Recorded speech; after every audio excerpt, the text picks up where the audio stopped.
Les évêques du Québec sont inquiets. En assemblée à Trois-Rivières, ils demandent à la ministre de l'Éducation des correctifs majeurs au programme d'éthique et de culture religieuse. On en parle avec Maude Montembeault. Bonjour Maude.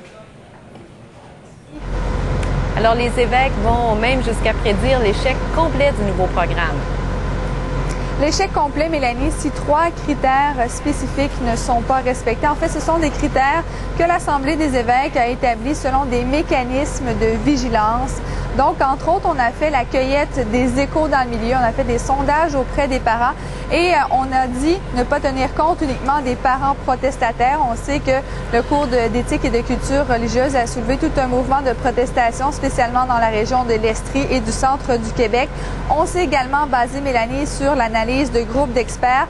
Donc, ce qu'on constate et ce qui doit être changé, c'est que la réception du programme est compromise par un manque d'informations. Ce qu'on dit également, c'est que la place de la tradition chrétienne dans les manuels du primaire est insuffisante et également la formation des enseignants est insuffisante. Et comme le dit Monseigneur Veillette, on envisage l'échec du programme du cours d'éthique de culture religieuse si jamais ces problèmes ne sont pas résolus. Ben, éventuellement, si les conditions pour qu'un cours réussisse, comme que ça marche, ne se réalisent pas, on ne sera pas étonné qu'on arrive à un échec. C'est pas ce qui est souhaité, c'est pas ça qui est recherché non plus. Hein?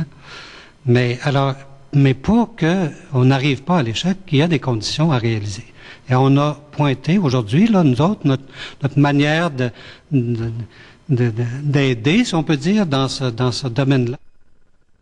Et Maude, selon les évêques, les manuels dans les écoles ne sont pas tous de même valeur.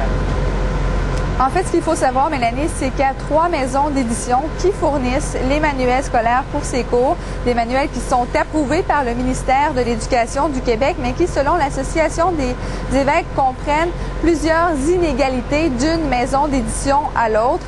Et en plus, ce qu'on dit concernant cette fois les cahiers d'exercice qui, eux, ne sont pas approuvés par le ministère, dans ces cahiers, il y aurait du dérapage. Et là, je cite les propos des évêques. Donc, visiblement, les évêques, dont Monseigneur Saint-Gelais, ne sont pas satisfaits des ouvrages utilisés. On peut écouter Monseigneur Saint-Gelais. On ne répond pas vraiment à ce qui avait été déclaré par le ministre lui-même, d'ailleurs, en Chambre, laissant voir qu'en raison de l'enracinement du christianisme dans notre culture et notre identité québécoise, on devait donner une certaine priorité.